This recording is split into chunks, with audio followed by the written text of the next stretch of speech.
Hello and welcome to today's webinar all about FDR stamp collection. My name is Lauren Cornegay-Dollar and I'm the Adult Programs Coordinator here at the National Museum of the Pacific War. I want to thank you all for joining us today and also remind you, if you haven't done so already, to please let us know where you're streaming in from. I always think it's fun to see where everybody's coming in from, and I like to give some shout outs. All right, so let's take a look real quick to see where we've got people coming in from. I see we've got somebody in Dallas, hello, and New York, that's cool. We've got a couple people from Fredericksburg, hi Al.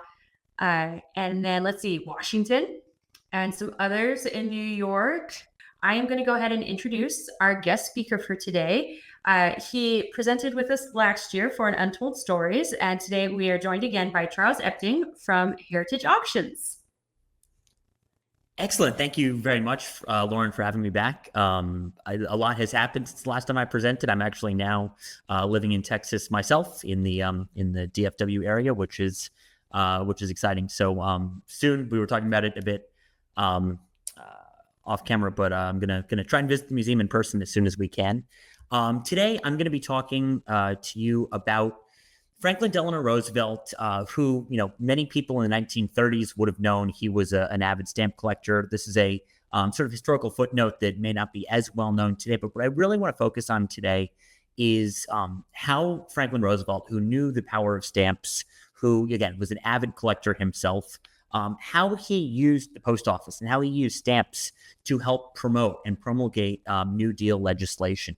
So just a quick overview of what we're going to be talking about today. I'm going to start with what was the New Deal, which sort of, is that 8 or 9 years leading into World War II. We're going to talk very briefly about Franklin Roosevelt's alphabet soup. I'll get to what that is in a minute. We'll talk about some of the short-lived agencies that were a part of this New Deal. Then we'll get to what I like to call the big three, both from their historical importance and from a stamp collecting perspective. And then lastly, I want to just touch on very briefly the legacy of the New Deal and how it still impacts our lives today. So the three main questions I want to sort of tackle today, I'm not sure we're going to answer any of them, but at least dig into a little bit. What was the New Deal? How did or does the New Deal impact people's lives? And how can postal history be used to tell the story of the New Deal? Now, before I begin in earnest, just touching on Roosevelt's political history and stamp collecting history. Franklin Roosevelt started collecting stamps as a young man, like many people in the early 20th century were want to do. Stamp collecting was considered the king of hobbies and the hobby of kings. King George V was an avid stamp collector. Many world leaders were stamp collectors, so it wasn't unusual for Franklin Roosevelt himself to be a stamp collector, and even Herbert Hoover, his immediate predecessor, was also quite an active stamp collector. The only other president I know to have been a stamp collector was Gerald Ford a bit later. But Roosevelt, stamp collecting was a huge part of his life. It was something he took to the White House with him. This was a way for him to unwind at the end of a long day. He's very open and vocal about his involvement in the hobby. He would, help sponsor exhibitions. He would, really play an active role in promoting stamp collecting as a worthwhile hobby amongst America's youth. Franklin Roosevelt's collection was sold upon his death. He died in 1945. His collection was sold between 1946 and 1947 in a series of auctions by H.R. Harmer was the auction firm. It was a company I actually ran for about 6 or 7 years. So we had a lot of, FDR's history in our company's blood.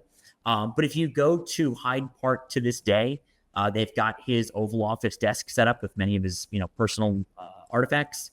And on his desk, there is still, I believe, a perforation gauge and a pair of his stamp tongs that he kept alongside, all of his, more official instruments on his desk. So Roosevelt, again, as much as anyone knew the power of the post office, there's another fascinating piece to the story in the form of James A. Farley. Farley was Roosevelt's campaign manager, both in his gubernatorial run and his presidential run in 1932. And Farley was a real politico, a real wheeler and dealer kind of guy who understood that the post office could be sort of a propagandistic arm of the government. So there was this sort of unwritten rule in politics in the early 20th century that your campaign manager would be appointed your postmaster general. It's kind of a cushy government job, to keep your campaign manager close by and sort of thank him for what he did. Roosevelt appoints James Farley postmaster general in 1933, and Farley understands the potential of this role. He understands that you can issue postage stamps, commemorating certain states or certain groups of people in order to try and sway their vote. Farley is very much a self-promoter in addition to a Roosevelt promoter. And just to sort of tie that story up neatly, in 1940, Roosevelt's second term is coming to a close. There's this precedent in American politics that no president has ever served more than 2 terms. So Farley expects Roosevelt to be winding down his presidency, and he thinks that he is sort of waiting in the wings to become the next president of the United States. He thinks he's going to get Roosevelt's endorsement. Roosevelt decides to run for the unprecedented 3rd term. Farley is shut out of a presidential bid. He resigns as PMG, sort of swears off Roosevelt, and goes on to have a very successful life as a vice president of the Coca-Cola Corporation. So made it big in the private sector as well as the public sector. But this team of Roosevelt and Farley really understood, again, what stamps could be used for in terms of promoting Franklin Roosevelt's New Deal agenda. So with that, talk very briefly about what was the New Deal. The New Deal is the sum total of Roosevelt's relief programs and agencies that were created between his inauguration, March 4th, 1933, and the outbreak of World War II in late 41, and the U.S.'s serious involvement as 1942 comes along. In his acceptance speech for the Democratic nomination, Roosevelt said, "I pledge you, I pledge myself to a new deal for the American people." That's where this term comes from. And there's actually, I think it was very interesting, there are 2 distinct New Deals, so to speak. There was the first New Deal, Roosevelt's first 100 days in office, when he is just throwing out legislation left and right, basically throwing things at the wall to see what sticks. Some of these programs were struck down by the Supreme Court or were, unpopular politically. So 1935, Roosevelt goes back to the drawing board, is a bit more tactful this time, and rolls out sort of his second New Deal. So I'll talk about that as we proceed. These programs came to be known as Franklin Roosevelt's alphabet soup. I love this quote from the great Al Smith, 1933. He said, "It is a game which beats crossword puzzles. Halfway between a lemon and an orange is a grapefruit. Halfway between a public work and a relief work is a civil work." And then he goes on to list all of these acronyms that Roosevelt was using for his agencies: the AAA, FCA, PWA, FDR, NRA, CCC, TVA. CWA was the new one. When Al Smith said this, he said, "It looks as though one of the absent-minded professors has played anagrams with the alphabet soup." That's where the phrase alphabet soup comes from. This would come to define the sum total of these New Deal agencies over the course of the 1930s and early 40s. I will not be going over all of these. This is just to give you an idea of how many of these alphabet soup agencies there were. There's a couple on here that you may recognize to this very day. For example, the FAA, Federal Aviation Administration, was born of the New Deal. The FDIC, Federal Deposit Insurance Corporation, things such as the Tennessee Valley Authority are still in place today, while others like the Works Progress Administration or Civil Works Administration, CCC, were victims of the onset of World War II. We're going to start with some of these short-lived agencies that I just want to go over very briefly. I'm not going to read all of the italicized text. This is the actual government wording that established each of these programs. But basically, the Civil Works Administration was one of these early 1933 agencies that Roosevelt established. It was meant to be short-lived, and this was just sort of a temporary stopgap fix through the harsh winter of 33-34, which would lay the groundwork for future programs such as the WPA. One of the important things about the Civil Works Administration is it not only prioritized construction and building, but it also focused on arts programs. Roosevelt and his cabinet knew that it wasn't just manual laborers who were out of work. There were also painters, musicians, artists who were struggling through the Depression. And the CWA, had as part of it the Public Works of Art project, which would place public artworks, in public spaces to help boost morale, in addition to employing out-of-work artists during the Depression. So here you can see, I mentioned postal history early on. This is a term that's used in the stamp collecting world very much, but isn't as widely known in other collecting fields or other historic backgrounds. Postal history basically means envelopes, things that were carried through the mail. Sometimes they have stamps. If they were government mail, such as this, they won't have stamps on them because the government could send mail for free. So here, what's really interesting, this is an envelope that would have been used for a construction company to submit their sealed bids to the Civil Works Administration in order to construct a government project. The Works Progress Administration, which we'll talk about later, actually built these things themselves. There were actually WPA employees who were, laboring to build libraries and schools. But early on, Roosevelt wasn't as interested in, building the framework for the government to employ people. He was just injecting money into local economies. So private companies would compete for government bids, again, to construct public pools, public parks, and things like that. And this envelope here is a rare survivor of one of those sealed bids that would have been submitted. Next up, the Public Works Administration, the PWA, different from the WPA. This is where that alphabet soup gets incredibly confusing. But basically, like I was saying, this provided funding for private contractors to carry out public works projects, unlike the similarly named WPA, which used federal government employees. Again, this is one that was started within that first 100 days or so, but was deemed unnecessary and essentially wound down during the early months of World War II.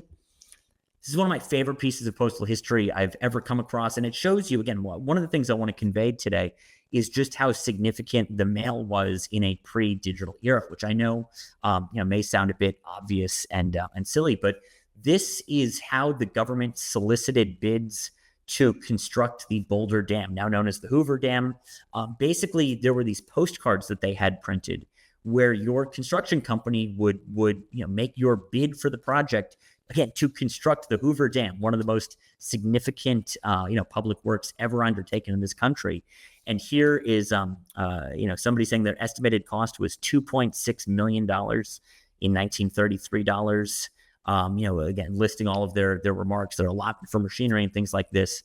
The mail was an integral part to Franklin Roosevelt's rollout of the New Deal. As we'll see later, it allowed him to promote these projects, but it also, was sort of the nuts and bolts of something like the Public Works Administration, was carried out through the U.S. mail.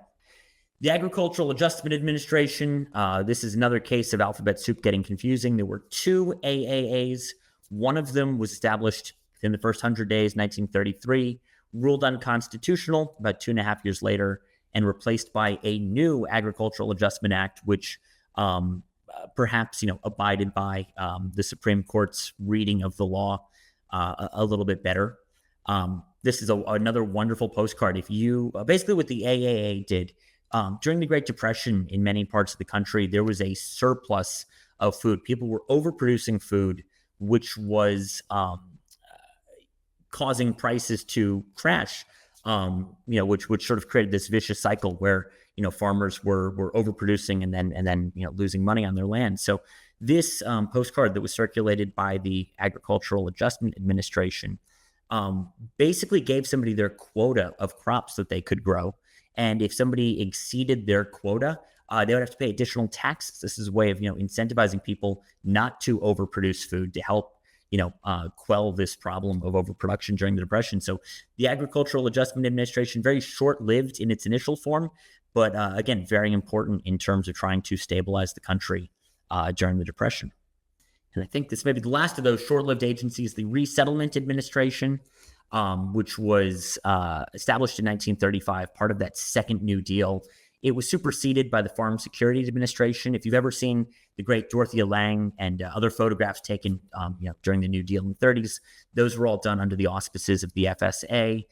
This is also essentially what Grapes of Wrath is about. This is when the government would help people resettle from urban areas to rural areas. And there's very little paper surviving from the Resettlement Administration. A lot of this government correspondence would have been destroyed upon the dissolution of the agency in 1937. So here's a very rare cover that was sent from the Resettlement Administration, most likely to somebody who was, a part of one of these programs where, the Resettlement Administration would construct government towns and give people their acre or whatnot, their allotment of land, and help them to form farming communities. There's very little mail that relates to these programs, which is why it's so exciting to come across something like this. And there we are, Farm Security Administration, which superseded it. Again, here's a piece of mail from the Farm Security Administration. Very short-lived, less than a decade. Laid the groundwork for the Farmers Home Administration in 1946. But again, just these very short-lived agencies during a time when, again, government mail is not being kept. A lot of people aren't sending huge quantities of mail, especially if they're being moved halfway across the country to one of these resettlement communities. Finding any piece of mail is very exciting for a collector. Now we're going to get into what I like to call the big three of the New Deal. These are the agencies that I think left the largest footprint culturally, in our collective imaginations. These are the ones, when I think of the New Deal, at least, that come to mind immediately. The first of these is the NRA, the National Recovery Administration. Nothing to do with the National Rifle Association, which actually predates it by a couple of decades. So I'm sure there was a lot of confusion at the time in 1933. Two organizations with the same initials. But the National Recovery Administration was established June 16th, 1933. And essentially what this was, there's really no simple way to explain it. It was this idea that every industry in America would abide by the same rules. They would create what were called codes of fair competition so that, whether you were the largest dairy farmer in the country or you were a little mom and pop dairy farmer, you were all playing by the same rules so that the big guys couldn't undercut the little guys and put them out of business. So industry leaders from each industry would get together. They would create their code of fair competition. They would set prices. They would set hours. They would set some child labor laws, all sorts of things to allow for, again, everybody to play by the same rules. This was a voluntary program. The government did not, compel you or force you to abide by the NRA's codes. But if you signed up for the NRA, if you abided by their codes of fair competition, you were allowed to use the Blue Eagle symbol on your packaging or on your advertising.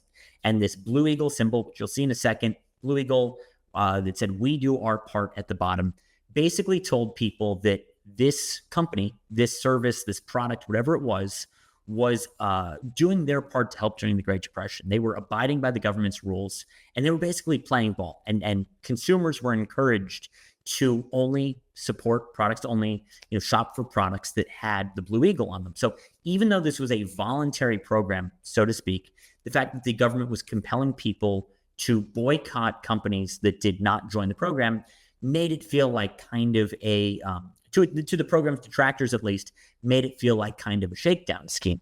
This ended up going to the Supreme Court. There was something known as Schechter Poultry Corp versus the United States. It's also known as the sick chicken case. Basically, to summarize it, a bunch of chickens got sick, a farm that followed the NRA's codes of fair competition. The Supreme Court had largely been appointed by Hoover and Coolidge prior to Roosevelt.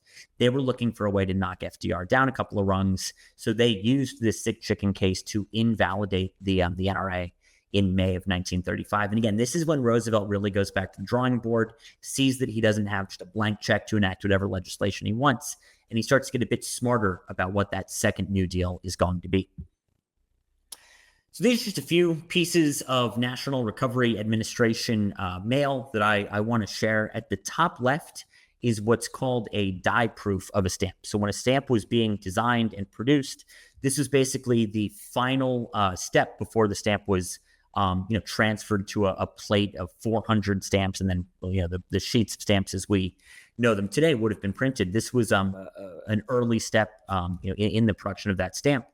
I wish the picture was a little bit bigger, but from left to right, you can see there's a man representing agriculture, there's a man representing business, there's a man representing labor or commerce, and then there is a woman, all marching in lockstep. At the bottom of the stamp, it says, "In a common determination." And this stamp was meant to inspire support for the NRA upon its rollout. So like I said, it was the program was introduced in June of 1933. This stamp hit post offices August 15th of 1933, so just about 2 months later. It was the fastest turnaround time from conception to issuance of a postage stamp in U.S. history up until that time. But this stamp was not without controversy, most obviously because Franklin Roosevelt was promoting his then current government program on a postage stamp. And I realize that stamps don't have the same cachet or cultural importance nowadays, but you can imagine an Obamacare stamp or a Build the Wall stamp or something like that would cause a huge amount of controversy today if a president was perceived as using the mail for propaganda. That's exactly what Roosevelt was doing here. He and Farley knew that if they issued a stamp, if you went to the post office to buy a 3-cent stamp after August 1933, this is what the clerk would have handed you. And it was basically an advertisement for FDR's government program, which you have to remember, Roosevelt was popular, but there's still almost half the country that voted against him. And now they go to the post office, they're having this program forced upon them, which again, I can only imagine the outcry if something like this were to happen today. The other thing I want to note about the design of the stamp, people were meticulous in their scrutiny at the time. So one thing is that all 3 of the 4 figures have their left foot forward. The businessman has his right foot forward. People were critical that this stamp was implying that business was out of step with the common man. They thought this was a knock on businessmen, whereas the other 3 figures are all in lockstep together. And I think maybe the most interesting aspect of this stamp's design, and this stamp was based on a painting from about 4 years earlier, commemorating the 10th anniversary of the end of World War I. So this design was not created for the NRA per se. It was adapted for use on the stamp.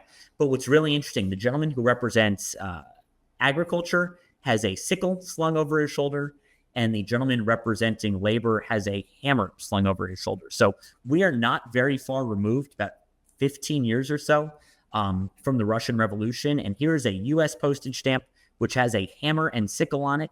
I think the intent was obviously benign. I don't think anybody was trying to be subversive here. But again, for critics of Roosevelt's administration, this was an example of Roosevelt's communistic tendencies, that he's putting a hammer and sickle onto a U.S. postage stamp. So if you read newspapers from August of 1933, there are columns and columns regarding the controversy surrounding the issuance of this stamp. Over the next year and a half, 1.6 billion of them were printed. It was the second highest print run of a U.S. stamp up until that point.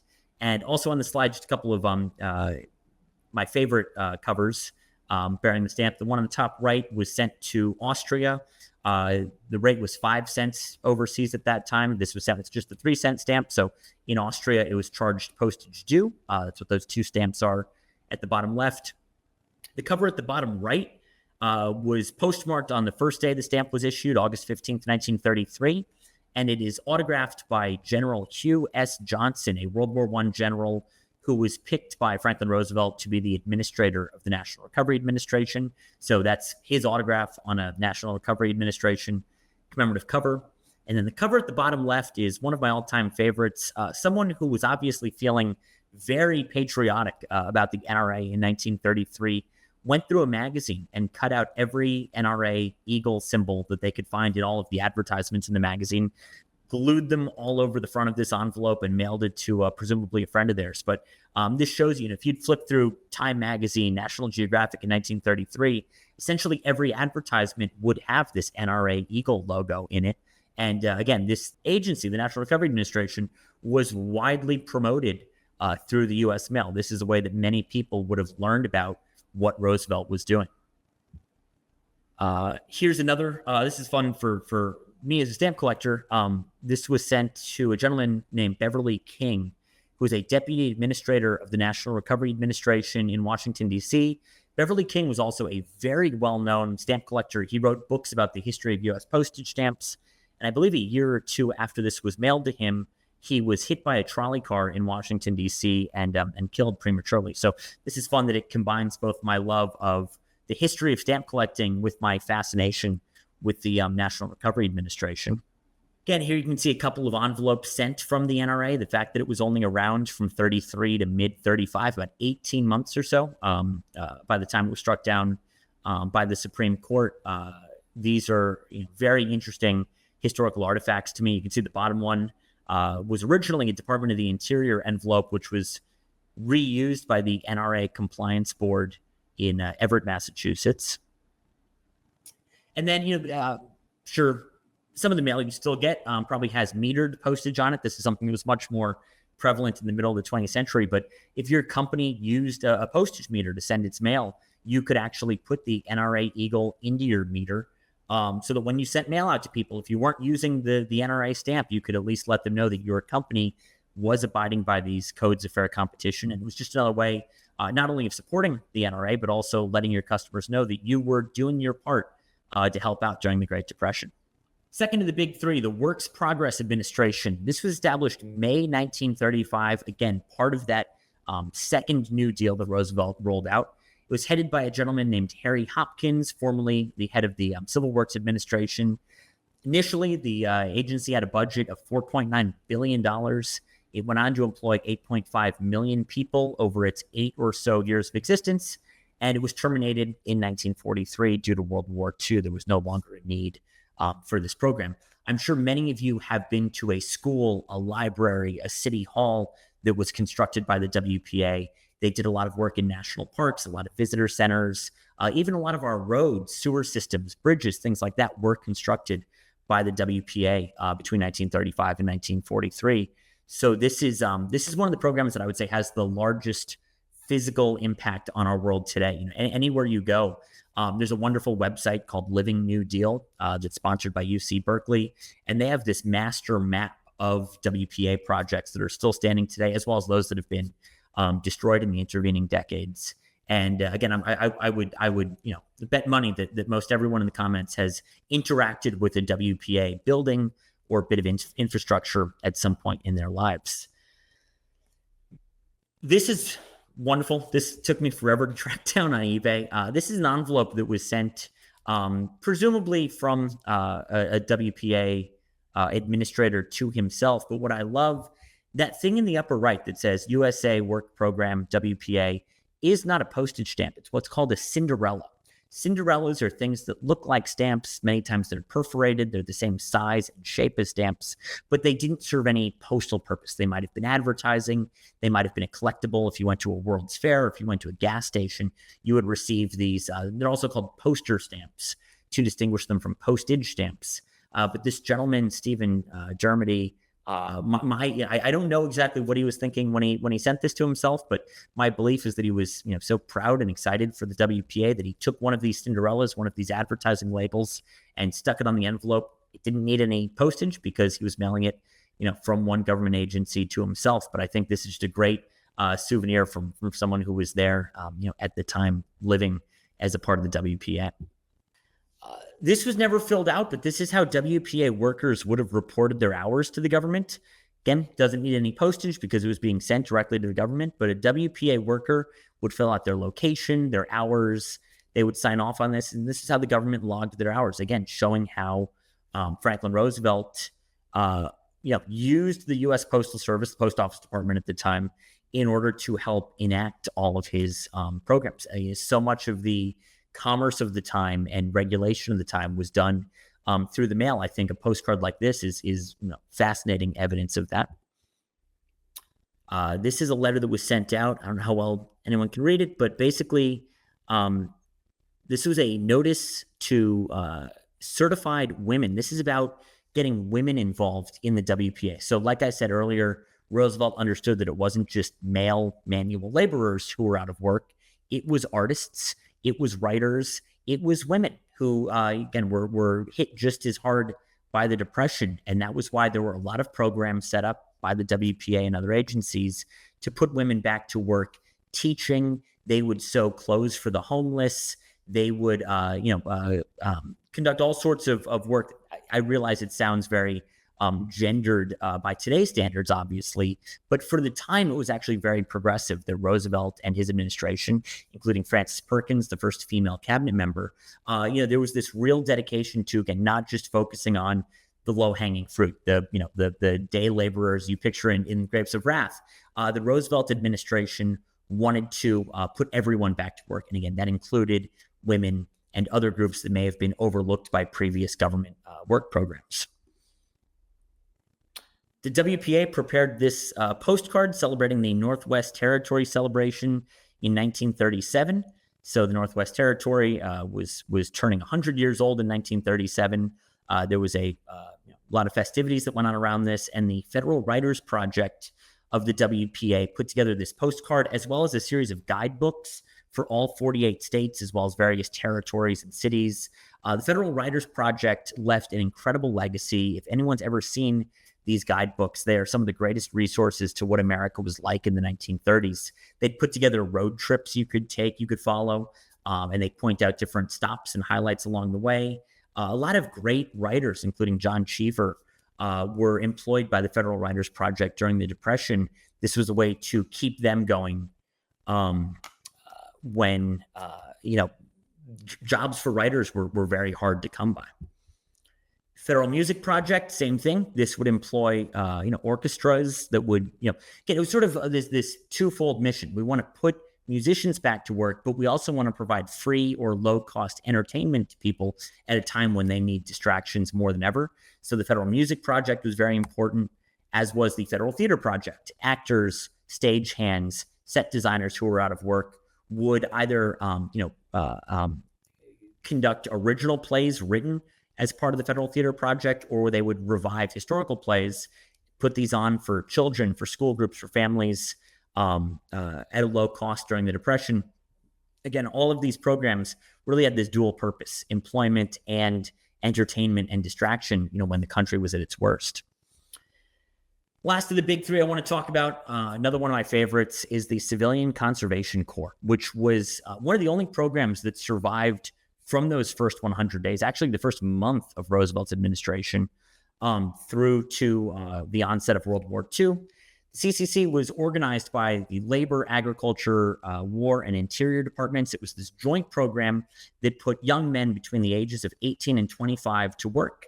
They were typically sent off to national forests or state parks, national parks across the country. They were paid $30 per month for their work. Room and board were covered. And of that $30 that they received, $25 had to be sent back to their families, typically still living in the big cities, so that money would go back into the economy. So they kept $5 for chewing gum, magazines, cigarettes, whatever they wanted, and $25 would go back to their families.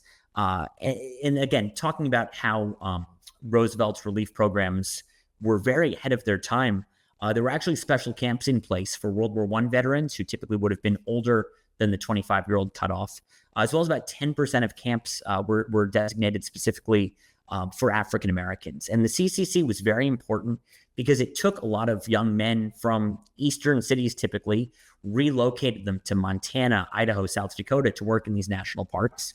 And then when their time was up, when their typically 2-year term was up, a lot of them had met a local girl. They liked where they'd been stationed, and they would stick around.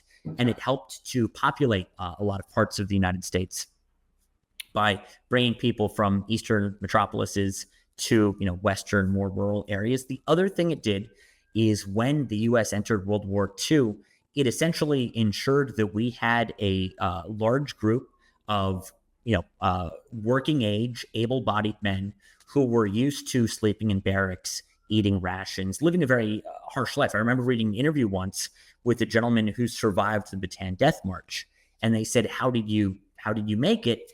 And he said, the funny thing is that they treated us better on the Bataan Death March than they did in the CCC, which is, a bit gallows humor, but I think speaks to the fact that we would not have been able to muster men so quickly, again, 1941, 1942, if it weren't for the groundwork that the Civilian Conservation Corps had laid. Because they were working in national and state parks, these young men were often called Roosevelt's Tree Army, speaking to how militaristic this program was, even if their mission was completely different than the U.S. military. I love collecting mail to and from Civilian Conservation Corps camps. This is a postcard from a camp in Montana that a young man sent home to his family. It shows you that these were just, no different than tourists or any other young person at the time. They would, buy a postcard book with their $5 allotment each month and mail it home to their families to show them where they were stationed. Again, I love these peeks into the daily life of civilian conservation corps boys. The postcard at left was a radio. It's an SQL card from a radio station run by a CCC camp in Kenmare, North Dakota, the 797th Company. And then on the right is an invitation to a Valentine dance. I believe this is 1935, which was held at a CCC camp in Dadeville, Alabama. So again, just little peeks into the life of these people who were so profoundly impacted by the New Deal. I love collecting stationery from CCC camps. You can see that some of them in the top left were quite plain. Others incorporated, the state they were in. You can see the emblem of New Mexico there in the center left, or they would incorporate other designs similar to the U.S. Forestry Service logo at the right. These are not easy to find. There were about 3 million young men employed by the CCC. So when I got into collecting, I thought this mail had to be a dime a dozen. But finding these pieces of camp history is actually exceedingly difficult and is something that I've been pursuing for about 10 or 15 years now. And here again, I don't know how well this is showing up on everyone's screen, but this is just a wonderful letter from a camp. I think it ends with "Just a couple of bums is all we are." Really reads like a tale straight out of Mice and Men or The Grapes of Wrath. Just to again peek into the everyday life of these CCC boys. The legacy of the New Deal. This is sort of how I'll wrap up before we open it up for questions. But these are 2 envelopes that were printed for use by the Works Progress Administration. The name actually changed to the Work Projects Administration later during its life. But these would have been prepared for the WPA. The WPA, as I mentioned, shuts down in 1943. Rather than waste paper during wartime, they black out the WPA corner card and reprint these for use by the Post Office Department. So this shows you how even though things like the WPA were phased out, there were still fingerprints of these agencies left all over American culture for many years to come. And then I think maybe the most important legacy of the New Deal might be the establishment of the Social Security Board, now the Social Security Administration, in 1935, and a great connection to the post office and to show you how savvy Roosevelt and his cabinet were. When the Social Security Board was rolled out between 1935 and 1939 or so, in most communities in America, the only federal building was the post office. So all Social Security was essentially conducted out of post offices for the first chapter of the program's life. So here you can see this is an envelope somebody would have received in 1938. It says, "To the employee, your Social Security account number card is enclosed. The number identifies your Social Security account, which is kept for you by the Social Security Board. You had to sign the card, send one half back to the government, keep the other."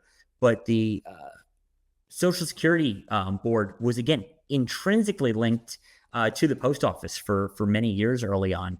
And here you can see how Social Security cards would have been distributed to people. It took upwards of 4 or 5 years before most Americans actually received their Social Security number and card.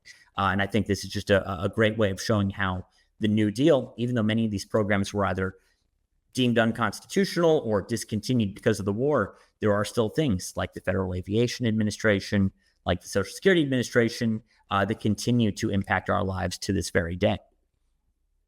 So with that, I want to thank Lauren and everyone at the museum again for having me back. This is the first time I've talked about stamps in quite a while because I had a career change last year. So it's great to be able to revisit a topic that is so exciting to me and means so much to me. And I'm happy to answer any questions that you guys may have. Excellent. Thank you so much for sharing your presentation with us. I can already tell that our at-home audience learned a lot. In fact, one of our first comments basically says that she said, not sure what I was expecting, but a very interesting presentation. She learned quite a lot and wants to say thank you. Thank you. And I do want to mention there are, great books that have been written. There's a lot of information about Roosevelt, the stamp collector himself. You can even look through the auction catalogs from 1946 to see what he was collecting, or more likely what was being gifted to him by other, foreign governments. But, what I wanted to go over today, I tried to explain at the beginning, was looking more at how Roosevelt's presidency pre-World War II and the post office were more intrinsically linked. How somebody who had collected stamps for so many years saw that this was a way of, again, promoting promulgating his his agenda through the U.S. mail. So if anyone wants to read more about Franklin Roosevelt the Collector, there are some wonderful, wonderful books and articles out there that take a sort of different approach than what I wanted to talk about today. Okay, so we have a question that's come through. She says, I know you referenced that you collected some letters for 15 years. How long have you been collecting FDR info, and how did you choose this topic? That is a good question. I've been collecting stamps for about 12 or so years. I started when I was in college, collected just about everything growing up, whether it was books, fossils, baseball cards, you name it, everything except for stamps. That was something that never really interested me until I got to college. I realized what an integral part of American history postage stamps were, how they were a reflection of the time, what was important to people, what was being represented on stamps. So started collecting stamps about 12 years ago, very quickly realized that Roosevelt and the New Deal were what I was drawn to. I went to a lot of national parks growing up, and I noticed that there were these consistencies in architecture. I mean, I'd go to Yosemite, I'd go to Sequoia, I'd go to Yellowstone, and why do all these buildings look the same? They're all made of this sort of rough-hewn rock, and they're all got these subtle Art Deco influences, and that sort of led me to learn about the WPA and the CCC. And as soon as I learned that some of the stuff was out there, it became a quest to, document and visit and research as much of it as I could. So, the New Deal is something I've been fascinated with for most of my life. I've collected not just stamps, but anything related to the CCC, NRA, WPA for about 10 or 15 years now. But it's just a period in history that I think we're right on the cusp of, I don't want to say forgetting, because there's a lot of people who are aware of it, but the firsthand remembrance is being lost. There's no surviving World War I veterans. There's fewer and fewer surviving World War II veterans. And the New Deal is something, my grandmother who passed away a number of years ago, I would talk to her about, because she remembered going to the movies and seeing newsreel footage of Jim Farley opening a new post office in New York or whatnot. And it was something that was, very, very real and very, it was firsthand for her. It's something that a lot of young people today don't really have a connection to. And this thought that, for 18 months, the NRA Eagle was literally everywhere, in shop windows, in front of if you went to see King Kong in 1933, the first thing you saw when the curtain rose was the NRA We Do Our Part logo. And now that we're approaching, a century, since the New Deal, 92 years since the New Deal was inaugurated, it's one of those things I really want to help keep alive. And I think that's why I feel so passionate about collecting it, is because, again, we're right at that time where if people don't do something to keep its legacy alive now, we risk it being forgotten. Next question up, or question/statement. Thank you. Learned a lot. They see art in post offices still from that period, usually by local artists and paintings of local events and scenes. Have you noticed that? Yes, absolutely. I talked about those art programs. This was another thing I noticed as a kid. You go to post offices, you go to libraries, you go to schools, you see these incredible murals or these relief sculptures in public spaces that are very incongruous by today's standards when you think about what a modern post office looks like, versus the amount of effort that went into post offices in the 1930s. So, the post office murals were actually not a part of the WPA. These were part of the Treasury Relief Art Project, which was another, in fact, that there were no fewer than three separate government art programs in the 1930s, shows you the importance that was placed on beauty and civic pride and trying to, uplift people's spirits during the Depression. So, these post office murals, library, school murals, even sculptures in public parks are something. Whenever I travel, my wife will tell you I'm always on Living New Deal's website looking up, what's nearby, what can we stop and take a look at? Because I just love the post office murals. They are, you're right, often tied to local events, local scenes, local history, and I think they're just a wonderful relic of that time, of the importance the government placed on art. And also, as a lot of post offices, the buildings themselves are sold and privatized, there's a risk of these things being lost. Sometimes the artwork is removed and given to a local art museum. Sometimes the art remains, in place in a privatized building, so it's not open to the public necessarily. And I think this is something, as these buildings near their centennials, we need to be aware of what happens to these murals and how do we ensure that they remain accessible to the public. Next question. Starts off with a comment. Very insightful presentation. Did the agricultural postcards about crops grown survive if they want to research them? I unfortunately suspect not.